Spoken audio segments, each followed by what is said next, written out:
Good evening everyone. आप सबको मालूम तो पड़ ही गया होगा, बीजेपी के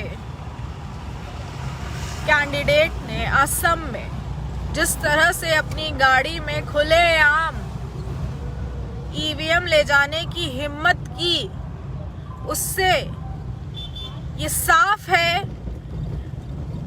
कि बीजेपी नेता पूरी तरह से बेखौफ है। उन्हें किसी का डर नहीं है, क्योंकि उन्हें मालूम है कि केंद्र में उनके आका उन्हें किसी भी कीमत पे बचा लेंगे।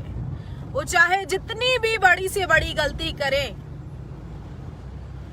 उन्हें माफ कर दिया जाएगा, क्योंकि वो भारतीय जनता पार्टी से।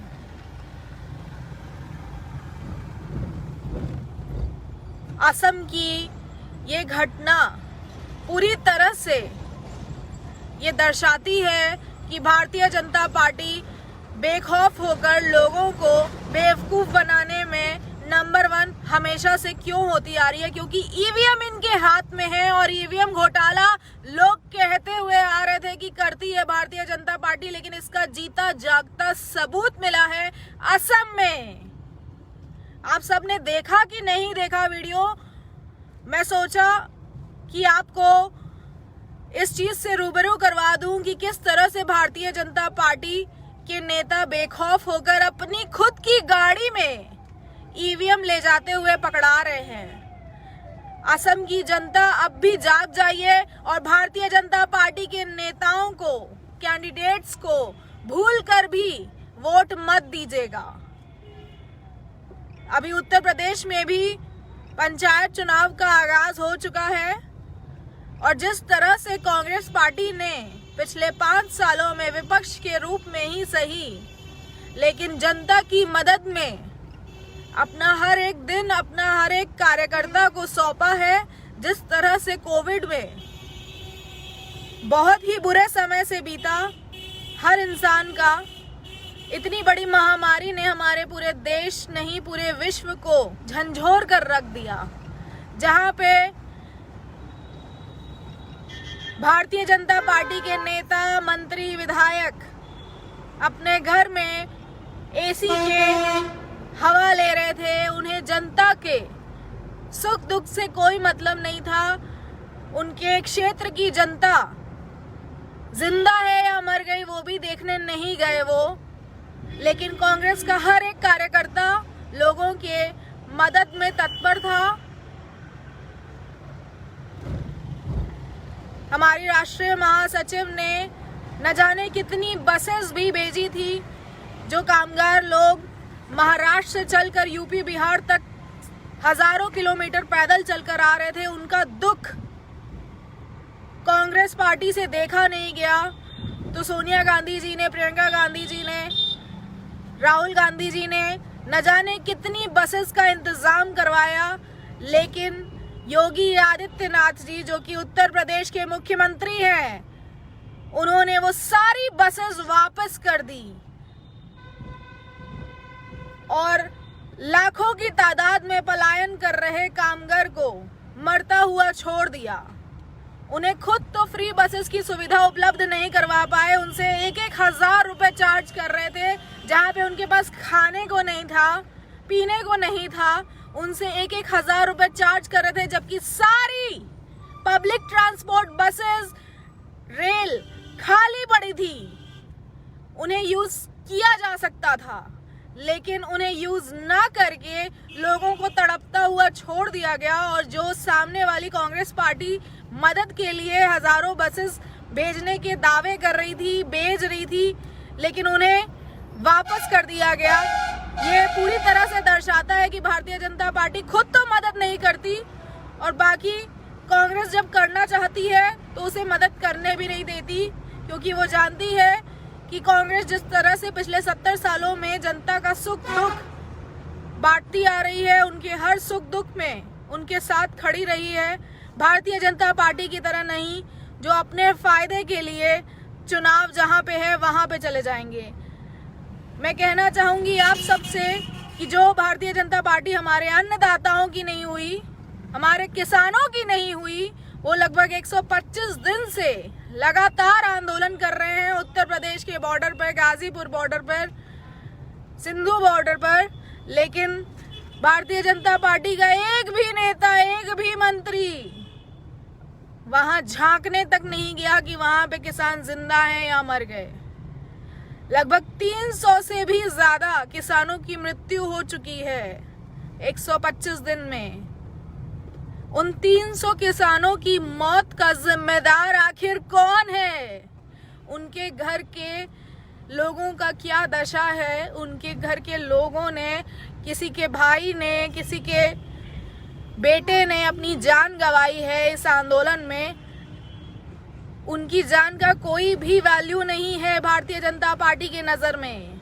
तो मैं आप सबसे बोलना चाहती हूँ कि जो भारतीय जनता पार्टी हमारे किसानों की नहीं हुई, वो आम जनता की कभी नहीं हो सकती है। अभी भी जाग जाइए, और जहां जहां वोट बटोरने के लिए अभी भी झूठे वादे किए जा रहे हैं, अभी भी जनता को गुमराह करने में एक भी मौका नहीं छोड़ रही है।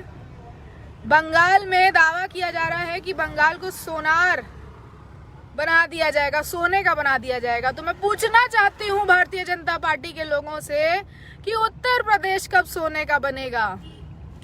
उत्तर प्रदेश में कब 2 रुपए प्रति यूनिट बिजली बिकेगी? नॉर्मल इंसान जो 5,000 कमाता है हर महीने का, उसे 1,000 रुपए बिजली का बिल जब देना पड़ेगा, 1,000 रुपए का गैस खरीदना पड़ेगा, 100 रुपए लीटर पेट्रोल खरीदना पड़ेगा, 190 रुपए सरसों का तेल खरीदना पड़ेगा, 150 रुपए किलो दाल खरीदनी पड़ेगी, तो वो आम इंसान जिंदा रहेगा या फिर मर जाएगा? उसके पास तो आत्महत्या करने के अलावा कोई रीजन ही नहीं बच रहा है। और जिस तरह से बेरोजगारी बढ़ती जा रही है, बेरोजगारी दर तो आप सबको मालूम है कि एक राष्ट्रीय बीमारी हो गई है बेरोजगारी, जो हर घर में है। हर घर में अगर 5 सदस्य हैं तो उसमें से 3 बेरोजगार हो चुके हैं, 2 की बची है रोजगार, जिसमें से उनकी सैलरी भी कम हो चुकी है। जितनी सैलरी पहले मिल रही थी उतनी सैलरी नहीं दे रहा है कोई भी कंपनी। और व्यापार की स्थिति तो आप सबसे छुपी हुई नहीं है। जिस तरह से इतना बड़ा फेस्टिवल हिंदुओं का होली बीता है, जितनी कमाई होनी चाहिए थी, दिल पे हाथ रख के बताइएगा, किसी की भी उतनी बिक्री हुई? किसी का भी उतना व्यापार चला जितना पहले चलता था? बिल्कुल भी नहीं। कब आएंगे अच्छे दिन? अच्छे दिन का वेट करते करते इंसान अपनी हिम्मत तोड़ रहा है अब। लेकिन मैं आप सबसे कहना चाहूंगी कि अपनी हिम्मत मत तोड़िए। भाजपा के अच्छे दिन तो नहीं, लेकिन कांग्रेस को लाकर आप अपने अच्छे दिन वापस ला सकते हैं। मोदी जी के आने के बाद महंगाई में किस तरह से आग लग गई है वो किसी से छुपा हुआ नहीं है।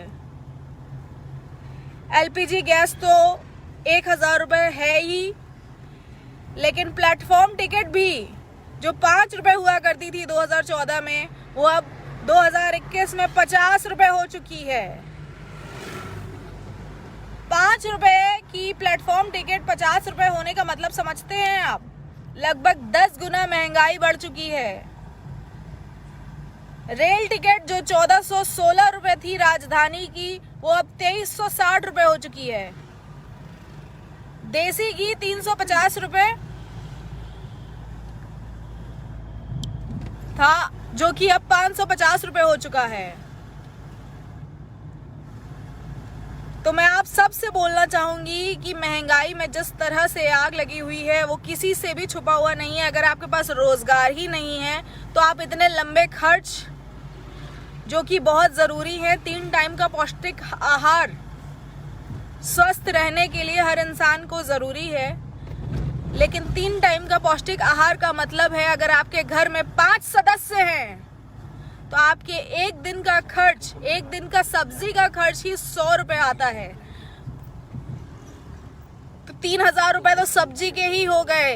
उसके बाद 1,000 रुपए का सिलेंडर, उसके बाद 1,000 रुपये बिजली बिल, उसके बाद बच्चों की पढ़ाई, उसके बाद अगर आप जोड़ने जाएंगे तो 5,000 रुपये अगर किसी भी इंसान की सैलरी है तो उससे 5 लोगों के घर का खर्च कभी नहीं चल सकता। लेकिन रोजगार 5,000 के लिए भी लोग दर दर भटक रहे हैं।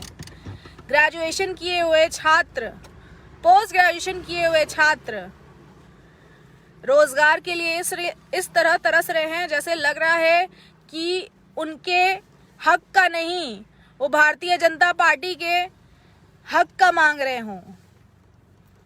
तो मैं आप सबसे निवेदन करना चाहती हूं कि अगर आपको शिक्षा के क्षेत्र चाहिए, सरकारी हॉस्पिटल चाहिए जहां पे आपका अच्छा इलाज, कम पैसों में इलाज हो सके, जो कि भारतीय जनता पार्टी ने पिछले 7 सालों में ऐसा कोई भी अच्छा हॉस्पिटल नहीं बनवाया जहां पे जाकर आप अपना इलाज करवा सकते हैं। कोई भी अच्छा कॉलेज नहीं बनवाया। उत्तर प्रदेश में कितनी इंडस्ट्रीज लगी, मैं आप सबसे पूछना चाहती हूँ, जहां पे रोजगार उत्पन्न हो सके। कोई भी ऐसी बड़ी कंपनी ने यहाँ पे अपना इंडस्ट्रियल यूनिट नहीं डाला। ऐसा क्यों? रोजगार कैसे मिलेंगे युवाओं को? युवा जो लाखों रुपए खर्च करते हैं अपनी पढ़ाई कंप्लीट करने में, वो 5-5 हजार रुपए की नौकरी के लिए दर दर भटक रहे हैं। क्या यही है अच्छे दिन? कांग्रेस पार्टी जिंदाबाद, जिंदाबाद। You are right. Thank you so much Shankar Rao ji. मैं आप सबसे इसलिए बात करने आई हूं क्योंकि बीजेपी ने जिस तरह से खुलेआम ईवीएम अपनी गाड़ी में ले जाकर ये प्रूफ किया है कि वो इससे पहले भी न जाने कितनी बार लोगों को बेवकूफ बनाती हुई आ रही है, लोगों के साथ, लोगों के वोट्स के साथ खिलवाड़ करती हुई आ रही है। इसका जीता जागता सबूत मिला है असम में। ऐसा हर स्टेट में हुआ ही होगा, 100% हुआ होगा। हर बार इंसान पकड़ाता नहीं है, इस बार पकड़ा गए भारतीय जनता पार्टी के नेता, तो उन्होंने यही सफाई दी कि अरे ये गलती हो गई। तो ये गलती पहली बार नहीं हुई है। ईवीएम के साथ खिलवाड़ इन्होंने न जाने कितनी बार किया है और लोगों के वोट्स के साथ, लोगों के भविष्य के साथ खिलवाड़ किया है। तो आगे आने वाले सालों को भी अपने भविष्य को बर्बाद मत करिए और भारतीय जनता पार्टी के छल से बचिए। जय हिंद, जय भारत, धन्यवाद।